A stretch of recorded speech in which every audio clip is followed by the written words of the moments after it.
बिस्मिल्लाहिर्रहमानिर्रहीम। आज एक अल्लाह के नेक बंदे का वाक़या और हिकायत और अल्लाह से मांगने का सही तरीका आपके सामने मैं बताऊंगा। रिसाला कुशारिया में इमाम अबुल कासिम कुशारी रहमतुल्लाह ताला अलैह एक साले इंसान का जिक्र करते हैं कि वो हर वक्त चलते फिरते उठते बैठते ये पढ़ा करता था अल आफियतु अल आफियतु। तो उससे किसी ने पूछा कि आप हर वक्त अल आफिया क्यों कहते रहते हो, हर वक्त ये अल्फाज पढ़ते हो। तो वो कहने लगा कि मैं अल्लाह से एक दुआ करता था कि या अल्लाह मुझे 2 रोटियां बगैर मेहनत के मुशक्कत के कोई काम करने से मुझे मिले। तो अल्लाह ताला ने मेरी ये दुआ कबूल की। लेकिन वाक़या वो बताने लगी, कहने लगी कि मैं मजदूर था तो आटा जो है वो लाद कर जा रहा था। तो बाजार में 2 शख्स आपस में झगड़ा कर रहे थे। मैं रुका, उनके पास गया, उनसे बातचीत की, उन्हें उनका झगड़ा जो है वो ख़त्म करवाने की कोशिश की। लेकिन एक ने ज़र्ब लगाई, दूसरे को लगानी थी, वो मुझे लग गई। अब ये सारा जो वाक़या था झगड़े का बादशाह ने देख लिया।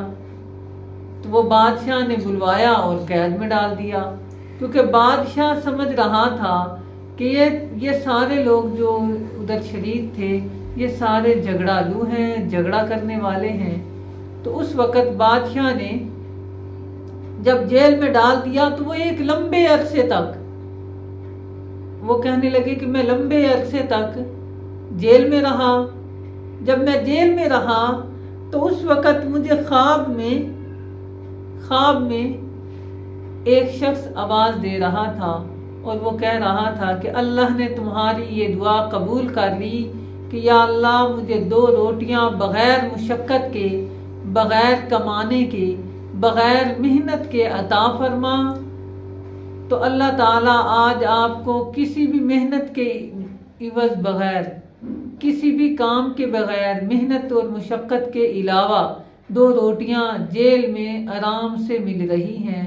तो उस वक़्त मैं अल्लाह ताला से मुआफ़ी का तलबगार हुआ और उस वक़्त से लेकर अब तक, यानी जब मैं नींद से उठा तब से लेके अब तक मैं हर वक़्त अल आफिया यानी आफियत कहता रहा और आफियत ही अल्लाह से मांगता रहा।